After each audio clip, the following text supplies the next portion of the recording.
Welcome to టీ10. నేను Revathi.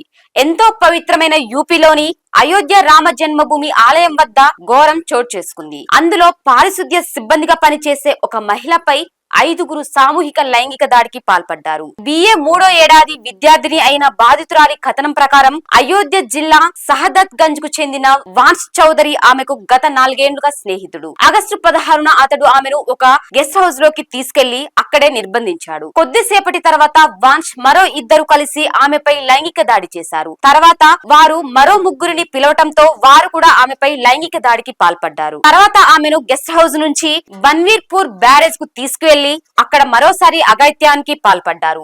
August 18న ఆమెను విడిచిపెట్టారు. ఈ విషయం ఎవరికైనా చెబితే ఆమె సోదరితో పాటు కుటుంబ సభ్యులను చంపేస్తామంటూ బెదిరించారు. అక్కడితో ఆమె కష్టాలు తీరిపోలేదు. ఆగస్టు 25న సైతం ఆమెను రామ జన్మభూమి ఆలయ మార్గంలో అడ్డుకున్న వాన్స్ మరో 3 ఆమెను బలవంతంగా కారులో ఎక్కించి లైంగిక దాడికి ప్రయత్నించారు. అదే సమయంలో కారుకు చిన్న ప్రమాదం జరగడంతో ఆమె తప్పించుకుంది. ఆగస్టు 26న బాధితురాలు పోలీస్ స్టేషన్ కు వెళ్లి ఫిర్యాదు చేసిన వారు కేసు నమోదు చేసుకోలేదు. ఎట్టకేలకు సెప్టెంబర్ 2న కంటోన్మెంట్ పోలీస్ స్టేషన్ లో కేసు నమోదు కావడంతో ప్రధాన నిందితుడు వాన్స్ సహా వినయ్, షరెక్, శివ, ఉదయ్ లను అరెస్టు చేసి రిమాండ్ కు తరలించారు. దీనిపై సమాజ్వాదీ చీఫ్ అఖిలేష్ యాదవ్ స్పందిస్తూ నిందితులను కఠినంగా శిక్షించాలని, సకాలంలో స్పందించని పోలీసులపై చర్య తీసుకోవాలని డిమాండ్ చేశారు. బాధితురాలి ఆవేదనకు సంబంధించి 13 సెకండ్ల క్లిప్ ను ఆయన ఎక్స్ లో షేర్ చేశారు. ఇది ఇవాల్టి న్యూస్. చూస్తూనే ఉండండి టీ10.